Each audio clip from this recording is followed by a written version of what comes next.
بسم الله الرحمن الرحيم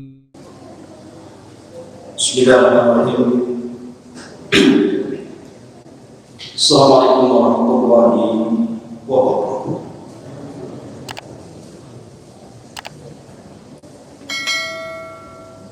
Ya Alhamdulillah wassalatu wassalamu ala Rasulillah wa ala alihi wa sahbihi wa mawalah wa la hawla wa la quwwata illa billahi wa ba'd. Allah azza wa jalla ya ayyuhalladzina amanu taqullaha haqqa tuqatih wa la tamutunna illa wa antum muslimun. فإن أصدق الحديث كتاب الله وخير الهدى هدى محمد صلى الله عليه وسلم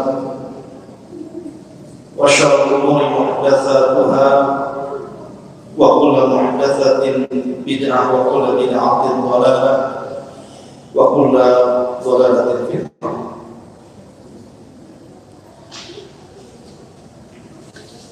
Ma'asyiral muslimin yang dimuliakan Allah Subhanahu wa taala.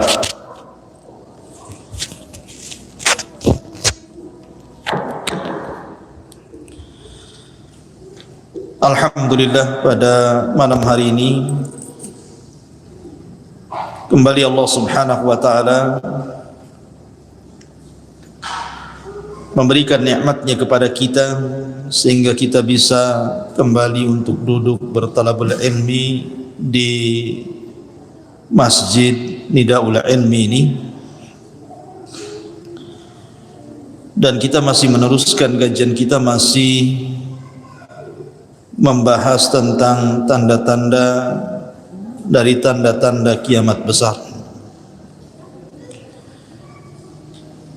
Dan kemarin kita menjelaskan tentang lanjutan dari kisah Ya'juj wa Ma'juj dan erat kaitannya dengan raja penguasa dunia Dzulqarnain yang dicantumkan kisahnya dalam suratul Kahfi. Ma'asyiral muslimin yang dimuliakan Allah Subhanahu wa taala, kemarin saya sudah menjelaskan perjalanan yang dilakukan oleh raja besar dunia Dzulqarnain sampai akhirnya setelah berjalan ke arah timur dan barat, kemudian perjalanan yang ketiga ke arah utara atau mungkin selatan. Quran tidak menjelaskannya, tapi yang jelas bahwa Quran hanya menyebutkan Dzulqarnain itu berjalan ke tiga arah, ke arah barat, ke arah timur, dan ke arah yang di situ ada dua bukit yang kelak dijadikan benteng penghalang, Ya'juj wa Ma'juj, dan kabilah yang meminta dibuatkan benteng. Kemarin kisahnya sampai di situ. Ma'asyiral muslimin yang dimuliakan Allah Subhanahu wa taala, siapa Ya'juj dan Ma'juj itu? Kita tahu bahwa Ya'juj dan Ma'juj fitnahnya tentu berbeda dengan fitnah Dajjal. Kalau Dajjal itu betul-betul diciptakan oleh Allah Subhanahu wa taala untuk memfitnah agama manusia. Tetapi Ya'juj dan Ma'juj tidak ada kaitan dengan itu. Ya'juj dan Ma'juj itu murni hanya makhluk perusak. Tidak ada kaitan dengan masalah fitnah agama.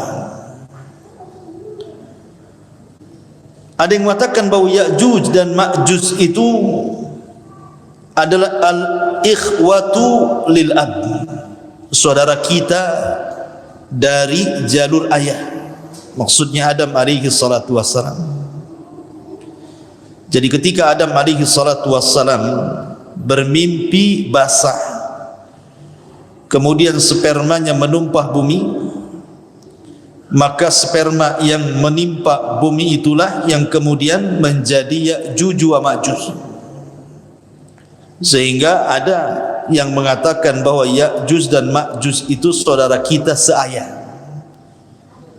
karena bukan dari rahimnya Hawa tetapi dari tanah.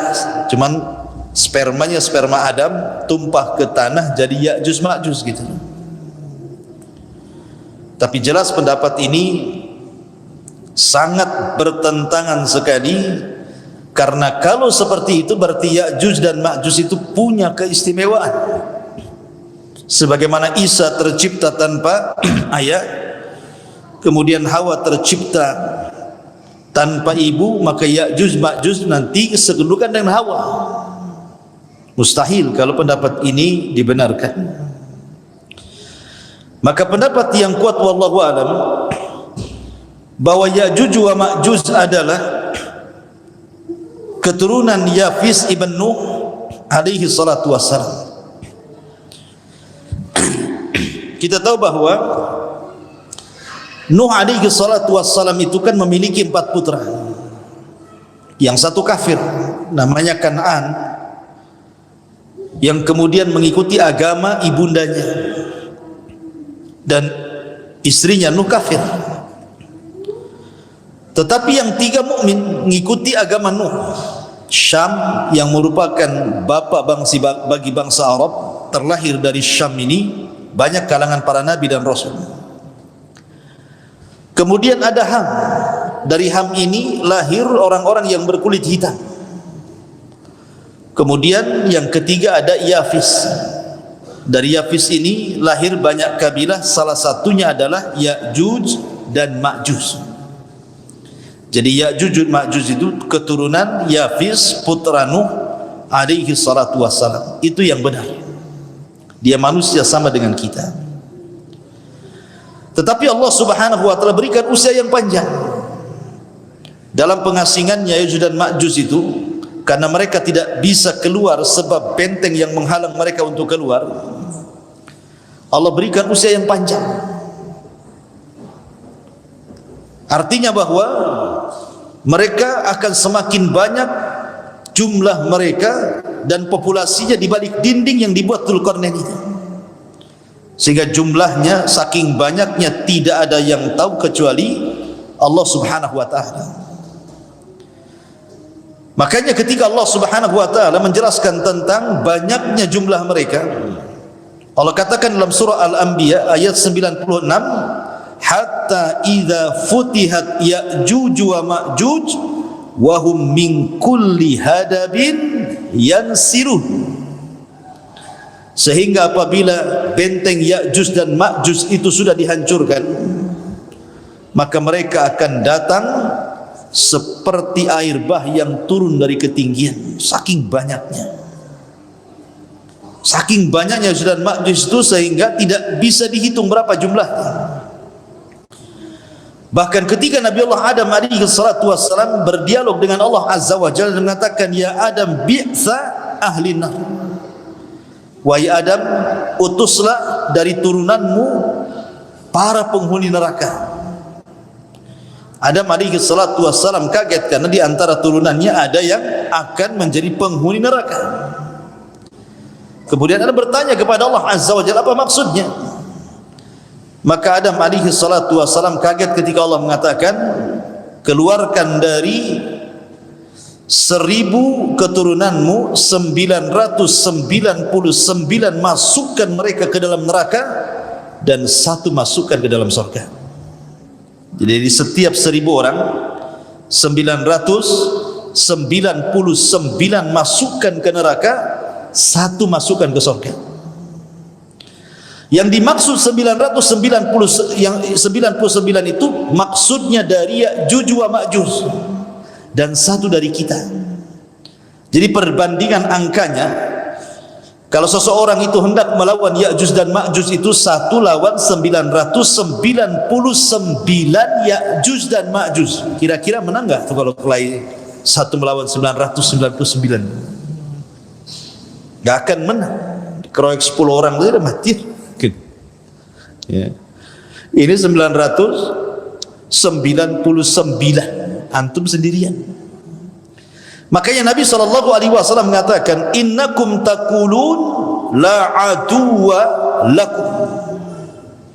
Ketika kaum muslimin berada di atas puncak karir mereka karena mereka sudah menguasai bangsa Arab, Mekah dan Madinah dan sekitarnya, maka para sahabat dikira sudah tidak ada perang lagi, apalagi setelah tragedi Fathu Mekah. Mana lagi yang mau diserang? Maka Nabi mengatakan, innakum taquluna la aduwa lakum. Kalian katakan tidak ada musuh lagi bagi kalian. Kata Nabi SAW, wa innakum lan tazalu tuqatiluna hatta ya'tiya ya'juj wa ma'juj iradul wujuh sigharul uyun wa min kulli hadabin yansilun ka'anna wujuhahum al-mujanul mutraqah. Kata Nabi SAW, kalian sangka kalian tidak memiliki musuh lagi? Tidak. Bahkan kalian akan senantiasa berperang sampai datang kepada kalian Ya'juj dan Ma'juj. Mereka bulat wajahnya, kecil matanya, mereka datang dari semua arah dan wajahnya seperti tameng yang biasa digunakan untuk berperang. Mujanul mutraqah. Artinya Nabi SAW mengatakan bahwa kita akan berperang melawan mereka Ya'juj dan Ma'juj di akhir zaman, dan tidak akan menang. Karena Allah Subhanahu wa taala menghabarkan sendiri lewat lisan Nabi SAW kepada Isa bin Maryam untuk membawa sisa pasukan bersembunyi di Bukit Tur. Jadi Allah Subhanahu wa taala sendiri yang meminta kepada Isa untuk tidak melawan mereka. Makanya Nabi SAW mengatakan bahwa akan datang kepada kalian dua kabilah besar Ya'juj dan Ma'juj, dan kalian tidak akan sanggup memerangi mereka. Kalian tidak akan sanggup menghadapi perang melawan mereka. Maka Allah perintahkan Isa untuk membawa sebagian pasukan kaum muslimin bersembunyi di tempat persembunyian yang pertama, Bukit Tur. Di situ mereka bersembunyi. Ketika Ya'juj dan Ma'juj, tidak ada lagi yang melawan mereka, karena yang paling kuat kan pasukan Isa bin Maryam. Kalau pasukan sekuat itu tidak bisa melawan Ya'juj dan Ma'juj, siapa yang akan melawan Ya'juj dan Ma'juj? Sehingga kemudian Ya'juj dan Ma'juj dengan sangat senangnya masuk ke desa-desa, masuk ke daerah-daerah, masuk ke negara-negara hanya untuk membantai di luar rasnya. Siapapun di luar rasnya dibantai. Bahkan dalam riwayat dimakan bangkainya, kanibal. Habis dibunuh dimakan pula bangkainya. Itulah Ya'juj wa Ma'juj itu. Makanya tidak ada satupun bumi sama dengan Dajjal. Dajjal kan tidak ada sejengkal bumi kecuali diinjak Dajjal. Maka Ya'juj Ma'juj juga sama. Bumi ini dipenuhi oleh mereka, dipenuhi oleh Ya'juj dan Ma'juj itu, sehingga fitnahnya menyebar seantero dunia. Ma'asyiral muslimin yang dimuliakan Allah Azza wa Jalla. Lah ketika kaum muslimin kemudian mereka bersembunyi di Bukit Tur, kemudian Ya'juj dan Ma'juj terus mereka memerangi, membunuh dan membantai manusia, mulailah kemudian tampak kesombongannya. Ya'juj dan Ma'juj sombong karena sudah mengalahkan siapapun yang di luar rasnya. Akhirnya kemudian ketika mereka sudah merasa bahwa sudah memerangi semua orang yang ada di bumi, maka mereka mengatakan, qatalna man fil ardi sanaqtuluhu man fis sama. Katanya, kami sudah bunuh semua makhluk yang ada di atas bumi, giliran engkau makhluk yang ada di langit, ku bunuh kalian semua. Sombong dia bisa kononnya membunuh makhluk yang ada di langit, maksudnya para malaikat.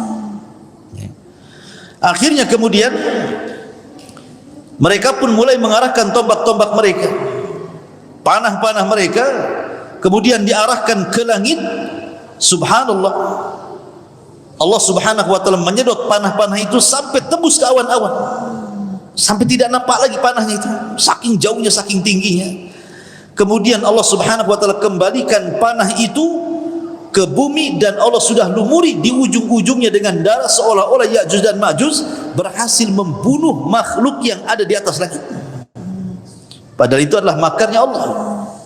Wa yamkuruna wa yamkurullah wallahu khairul makirin. Maka makin sombong lagi. Makhluk bumi sudah kami bantai, makhluk langit sudah kami bantai, kira-kira makhluk mana lagi? Akhirnya kemudian Nabi Isa bin Maryam pun kemudian berdoa kepada Allah Subhanahu wa taala.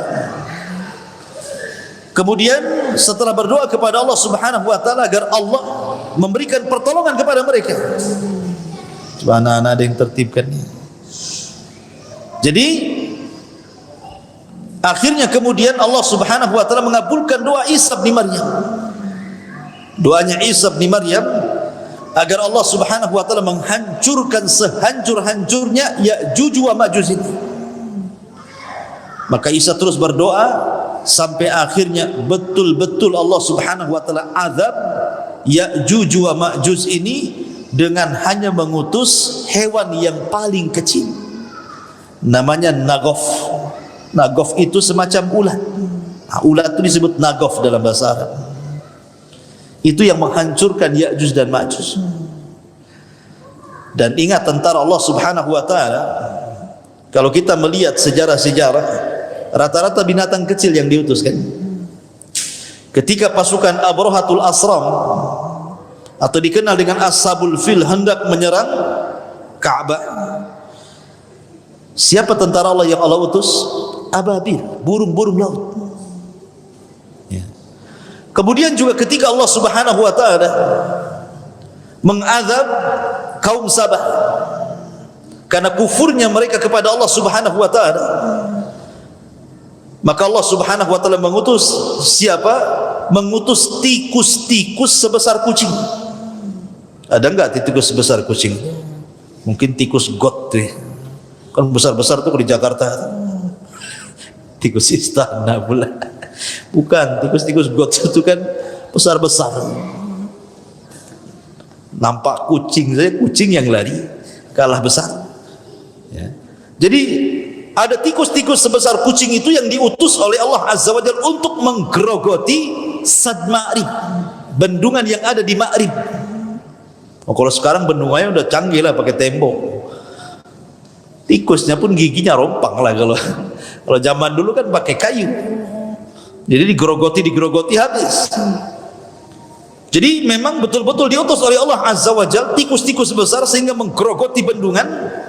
Ketika kemudian tikus-tikus berhasil menggerogoti kayu-kayunya, jebollah bendungan itu, kemudian menghancurkan negeri Sam. Kalau Allah mau mengutus tuh nggak usah ngutus buaya, apalagi buaya darat. Jadi bukan kecil, burung laut, kemudian tikus. Di sini ulat pula. Ya. Yang diutus oleh Allah Subhanahu wa taala ulat-ulat kecil. Setiap satu Ya'juj dan Ma'juj satu ulat.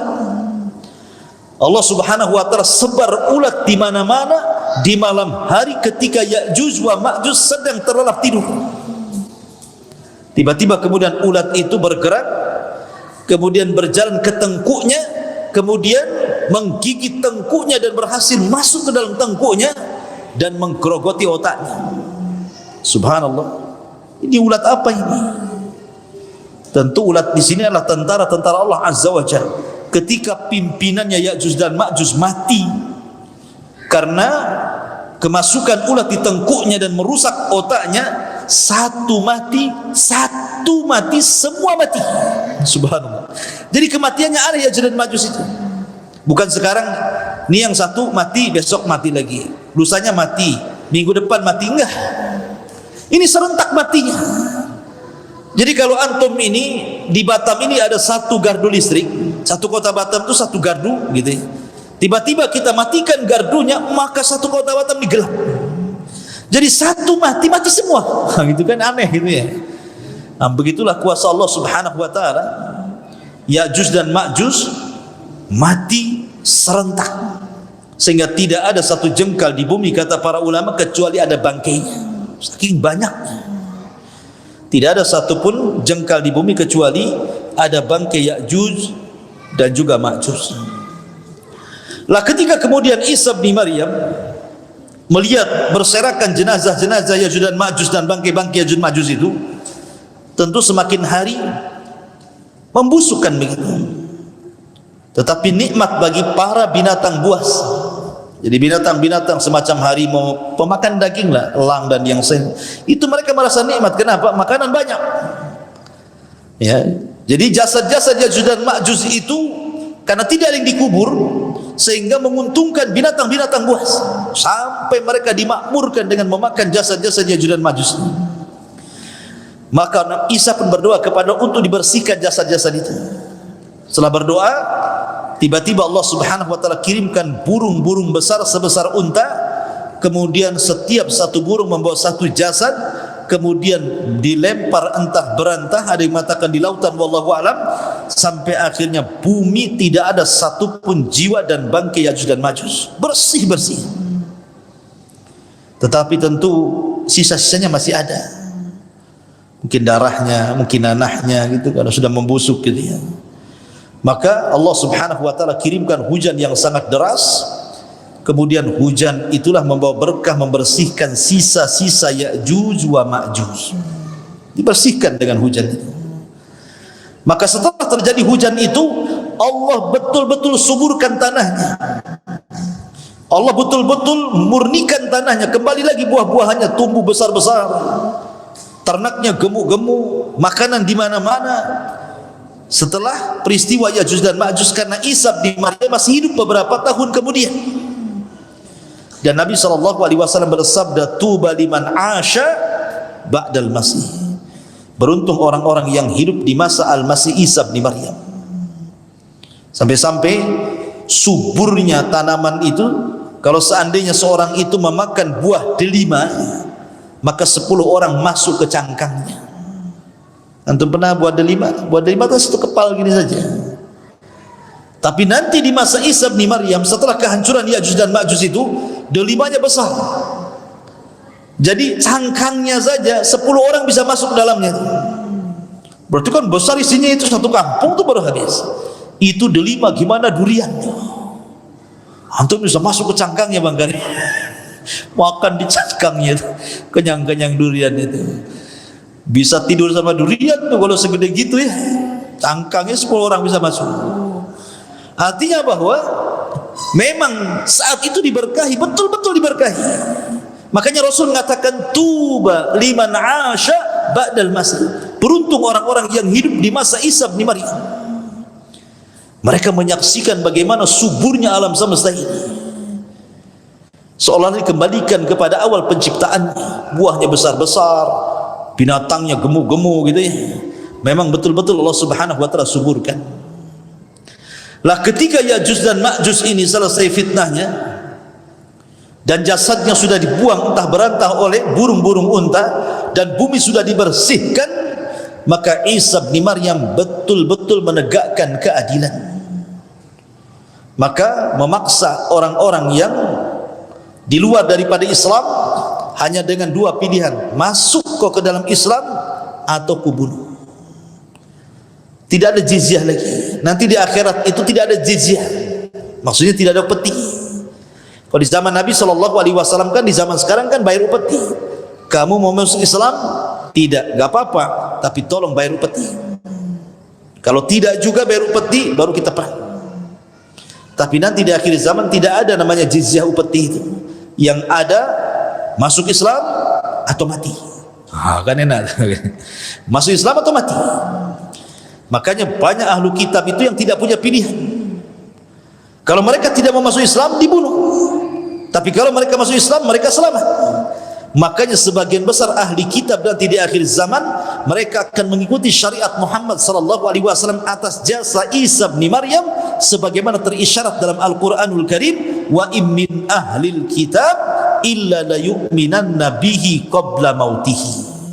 Dan nanti sebagian besar ahli kitab itu akan beriman kepada syariat Nabi SAW sebelum kematian Isa bin Maryam, sehingga mereka akan masuk Islam dari mana-mana, ahli kitab itu. Karena Isa mengikuti agama Nabi, secara otomatis Orang-orang Nasrani atau Yahudi mau tidak mau mereka harus mengikuti ajaran Nabi-Nya, karena Isa aja sholat di belakang Imam Mahdi untuk menunjukkan bahwa setiap kaum itu ada amirnya. Ma'asyiral muslimin yang dimuliakan Allah Subhanahu wa taala.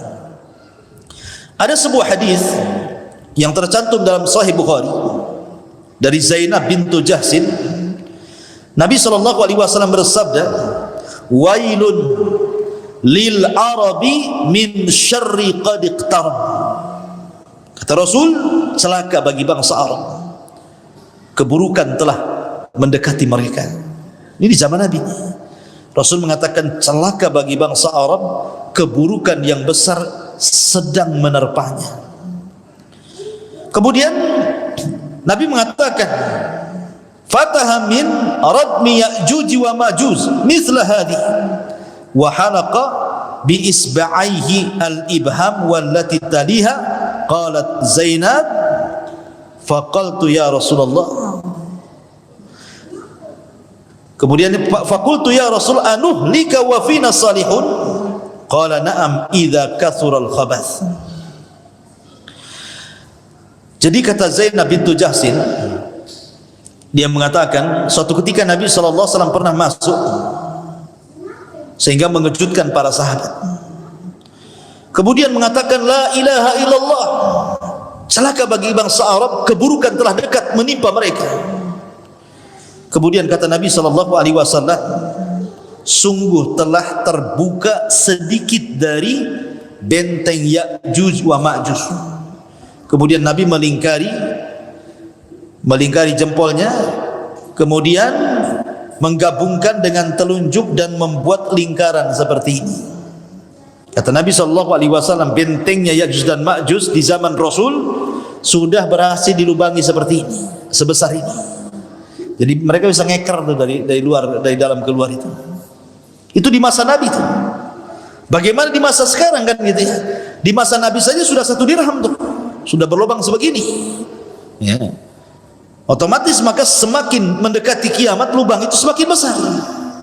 Biar mereka keluar dan membenarkan sabda Nabi sallallahu alaihi wasallam.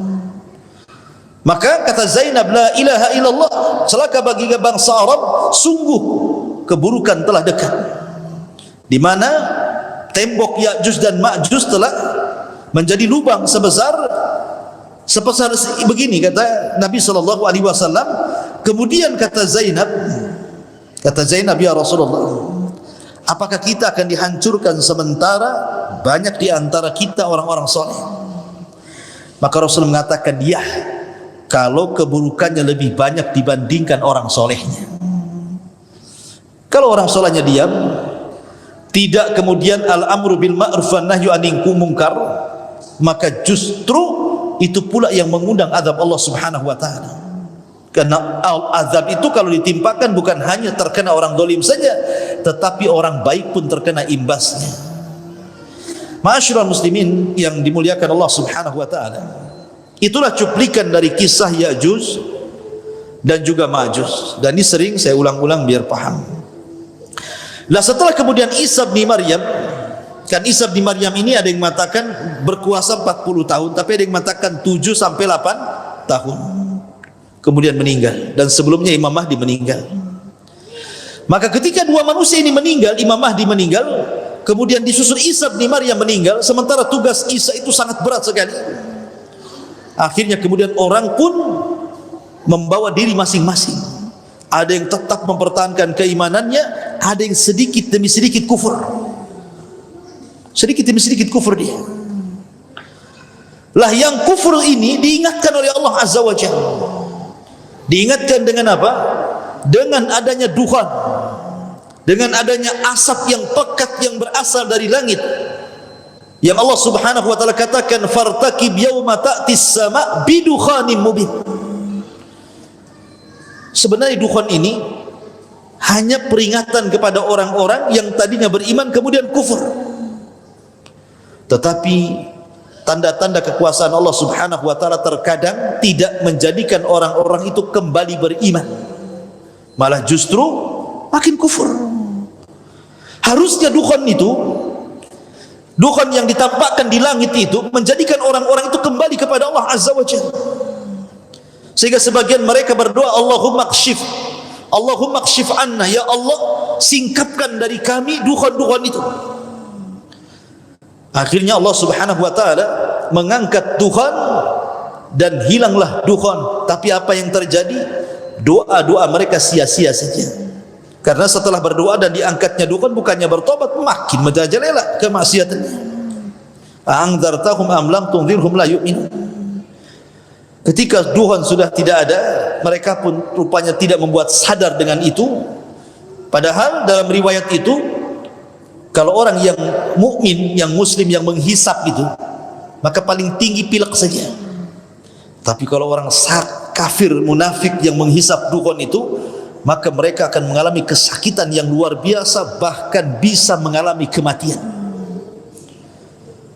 Itulah dukhan bagi orang-orang kafir. Artinya kan nampak peringatan ini, tapi tidak mau beriman juga orang-orang itu.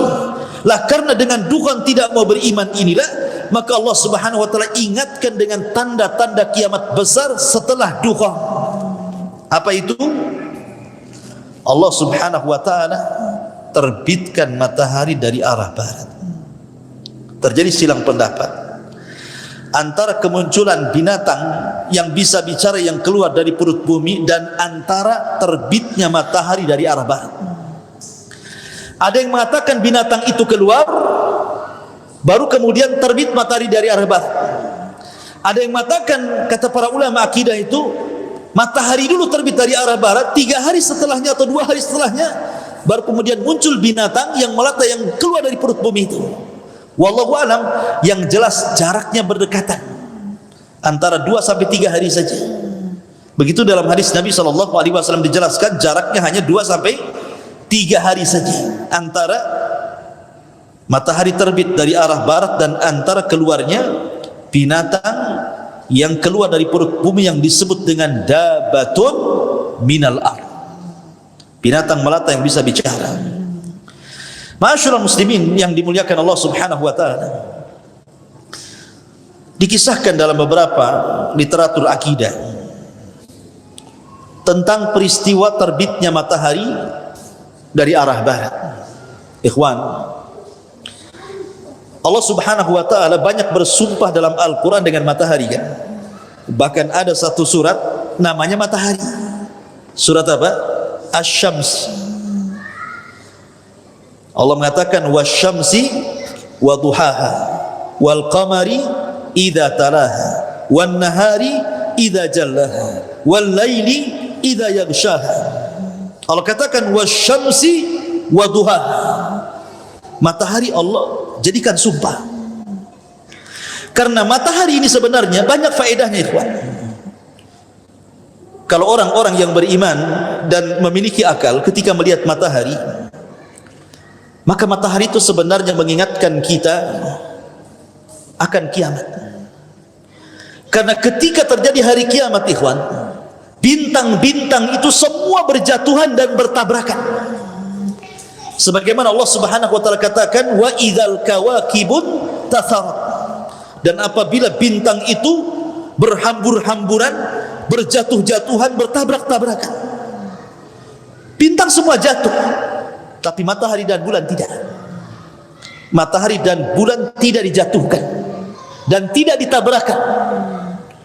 Padahal Allah Subhanahu wa taala berfirman, la syamsu yambagi an tudrikal qamar walal qamaru sabiqum bin nahar. Tidak boleh matahari itu berjumpa dengan bulan, dan tidak mungkin juga bulan bertemu dengan matahari. Kan mustahil kan? Bulan dengan matahari kan mustahil ketemu, karena ketika matahari tenggelam, bulan muncul. Ketika bulan tenggelam, matahari pula muncul. Kapan ketemunya?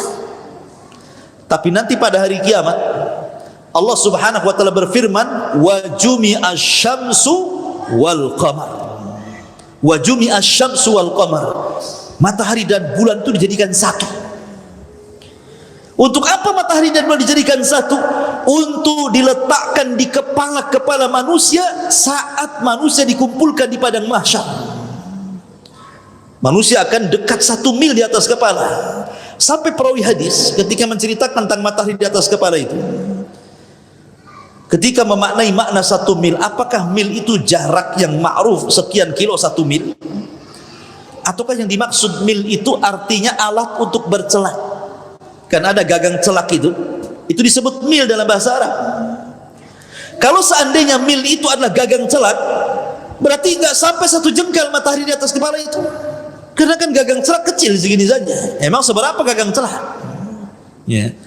Tapi kalau yang dimaksud mil itu adalah jarak dari sekian kilo 1 mil, mungkin agak jauh dari kepala, tapi itu pun terlampau dekat dengan kepala kita. Di dunia saja ikhwan, Allah itu sudah meletakkan matahari sesuai porosnya. Sebab bergeser saja matahari dari tempatnya, dekat dengan bumi, terbakar bumi. Ataupun seandainya matahari ini menjauh dari porosnya, beku bumi ini. Tapi Allah letakkan pas di tengah-tengah dengan memberikan hawa yang tidak membuat terbakar dan tidak membuat beku. Itulah luar biasa. Allah Subhanahu wa taala meletakkan matahari itu di porosnya. Tapi nanti pada hari kiamat, matahari ini akan datang kepada Allah Subhanahu wa taala untuk meminta izin diterbitkan dari arah barat. Hadis Abu Hurairah radhiyallahu anhu, ketika Nabi SAW bersabda, "Atadruna aina syamsu?" Kalian tahu kemana matahari pergi? Kata Rasul. Kata sahabat, "Allah wa Rasulullah alam." Rasul, Allah dan Rasulnya yang tahu. Kata Nabi, sesungguhnya matahari itu ketika terbenam, maka dia akan naik menuju Allah Subhanahu wa taala. Kemudian sujud di bawah arasy. Hampir-hampir Allah tidak mengizinkan dia untuk terbit dari arah timur dan disuruh terbit dari arah barat. Dari sini menunjukkan bahwa matahari itu tidak mengelilingi bumi. Maksudnya begitu. Matahari tidak mengelilingi bumi. Matahari itu menghadap Allah setiap hari. Sujud di hadapan Allah di bawah arasy-Nya. Hampir-hampir Allah tidak mengizinkan untuk terbit dari arah timur dan disuruh terbit dari arah barat sampai pada waktunya. Ketika Allah Subhanahu wa taala izinkan matahari terbit dari arah barat, maka di situ tidak ada manfaat lagi keimanan seseorang. Jadi sesungguhnya kalau orang melihat matahari ikhwan, banyak faedah yang kita bisa petik. Salah satunya tadi mengingatkan akan kiamat.